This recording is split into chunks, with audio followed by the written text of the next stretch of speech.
आज गोदाम्बा उत्सव का 6वां दिन है। गोदाम्बा जी ने प्रथम पानसुर से लेकर के 5वें पानसुर तक भगवान से प्रार्थना की, सखियों का स्वागत किया है।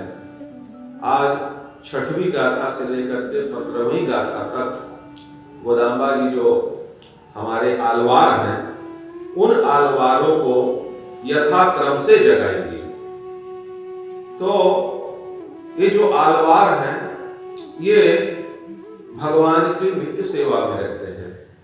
नित्य सूरी इनको कहते हैं। तो नित्य सूरी का अर्थ है कि ऐसे जीव, ऐसे भगवत पार्षद जो हमेशा भगवान की भक्ति में निमग्न रहते हैं, अहर्निश भगवान की भक्ति में रत रहते हैं।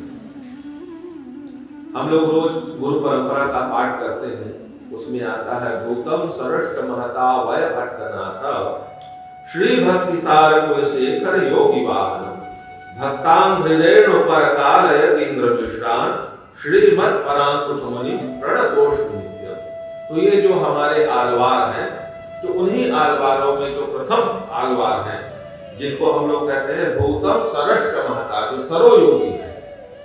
तो हमारे जो ये सरोयोगी आलवार हैं, तो भगवान के हाथ में जो यह पांचजन्य शंख है, यही पांचजन्य शंख जो है, वह द्वापर में जब भगवान ने श्री कृष्ण के रूप में अवतार लिया, तो यही जो पांचजन्य शंख है, वह भगवान के कैंकर के लिए, भगवान की सेवा के लिए रंग देवी के रूप में भूधाम में आए और पश्चात कलयुग में भगवत भक्ति का प्रचार प्रसार करने के लिए सरोयोगी के रूप में अवतीर्ण हुए। तो जो ये सरोयोगी आलवार हैं, इनके बारे में कहा जाता है कि इनका जन्म जो है वह तमिल प्रदेश के कांचीपुरम के तिरुवेल्ला गांव में हुआ। ऐसी जनश्रुति है कि उस तिरुवेल्ला गांव में एक तालाब था, उस तालाब में कमल के पुष्प के ऊपर ये लोगों को प्राप्त हुए, इसीलिए वहां तमिल में तालाब को पोयगई कहा जाता है। इसलिए एक इनका नाम पोयगई आलवार भी है। तो हमारे जो ये सरोयोगी हैं, ये भगवत भक्ति को ही भगवान को प्राप्त करने का सबसे सरल उपाय मानते थे। इनका बस एक ही ध्येय वाक्य था, भगवत भक्ति। बस भक्ति से ही भगवान प्राप्त हो जाते हैं। जैसे कि श्रुति कहती है कि भक्ति रेवैनम नयति, भक्ति ही जो है वह भगवान का अनुभव कराती है। भक्ति रेवैनम दर्शयति, भक्ति ही भगवान का दर्शन कराती है। भक्ति रेवैनम गमयति, भक्ति वशः पुरुषः, ये जो भगवान है ना, यह भक्ति के ही वश में है। तो भक्ति रेव भूयसी, भक्ति ही श्रेष्ठ है। तो हमारे जो सरोयोगी आलवार हैं, ये भक्ति को ही भगवान से मिलने का, भगवान को प्राप्त करने का सबसे श्रेष्ठ और सबसे सरलतम उपाय बताते हैं। इन्होंने दिव्य प्रबंधों की रचना की। ये आदि कवि कहे जाते हैं तमिल के। इन्होंने एक पद में भगवान से प्रार्थना की, हे प्रभु, मेरा जो यह मुख है, यह सदा आपके नाम का संकीर्तन करता रहे। ये जो मेरे नेत्र हैं, इन नेत्रों से मैं केवल आपके स्वरूप का दर्शन करता रहूं। मेरे जो हाथ हैं, ये हाथ जो है वो सदा आपको प्रणाम करते रहे, नमस्कार करते रहे। ऐसा हमारे सरोयोगी का भाव है।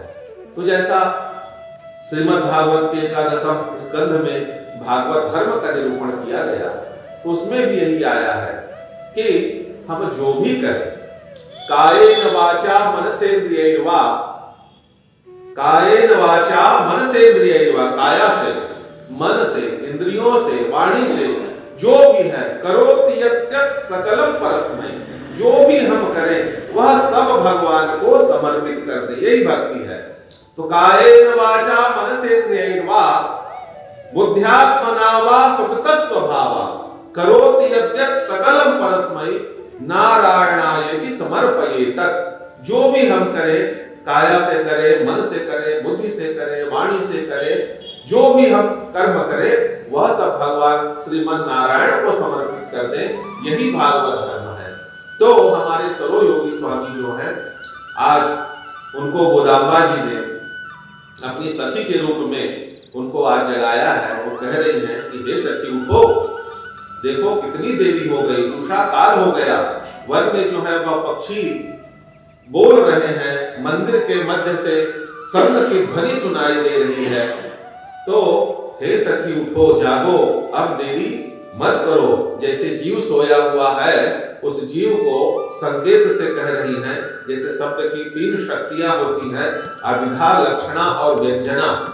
तो सामान्य अर्थ जो है वो तो है, तो लक्ष्यार्थ जो है गोदाम्बा जी का, वह जीव के लिए है। सखी के बहाने से वह हम सब जीवों को जगा रहे हैं।